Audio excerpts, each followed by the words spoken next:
ADHD is having a head that's constantly full of noise and everything comes in at the same intensity. You had to wait decades for your diagnosis. Why do you think it took so long? Bluntly, it's because I was female. There's a stereotype that attention deficit hyperactivity disorder only affects naughty boys. Small white boys, like just running around in class, that is literally all I knew about ADHD. It's estimated that at least tens of thousands of women in the UK could have undiagnosed ADHD.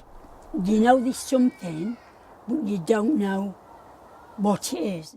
These women have spent much of their lives feeling misunderstood. For Twiggy, something clicked when she read about a woman's experience on social media. She's finding it hard to focus at work. She works in a different way to everyone else. So many ideas, but finds it hard to follow through with them. I was like, hold on a second. She had to persuade her GP to refer her to a psychiatrist. When I got my diagnosis, I think I started crying. I felt really relieved and I felt happy at the same time because I thought to myself, so all this time, like it wasn't me. Experts say improving ADHD diagnosis in women is vital, as the longer they go untreated, the poorer their outcomes could be. We are not identifying young women and girls, and as a consequence of that, we know that they are more likely to experience anxiety, depression, and socioeconomic poorer outcomes. Women who hide their symptoms well can also be misdiagnosed or simply missed. You learn to suppress who you are so that you can look like a normal person. And then I had a baby, and suddenly that extra pressure, the sleep deprivation, all the wheels fell off. And when he was 3 years old, I had a nervous breakdown.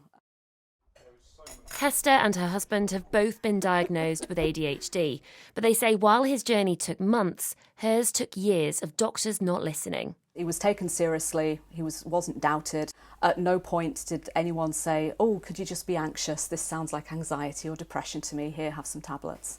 You had to wait decades for your diagnosis. Why do you think it took so long? Bluntly, it's because I was female. And I was in fact told that by the nurse that actually did finally do my diagnosis. She said, if you'd been a boy, you'd probably been diagnosed when you were at school.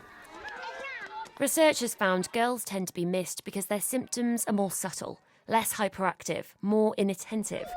Boys are therefore 3 to 4 times more likely to be diagnosed in childhood. The diagnostic gap shrinks in adulthood, but experts say the gender bias remains. These women haven't woken up in their mid-40s with ADHD. There have been signposts all the way along. We need to raise awareness so people know and understand that ADHD in females presents differently. They need to know that they can't look for the boisterous boys. They've got to look for something different. And that needs to be done in educational settings, across healthcare practitioners. While a diagnosis brings answers, it raises questions about what could have been.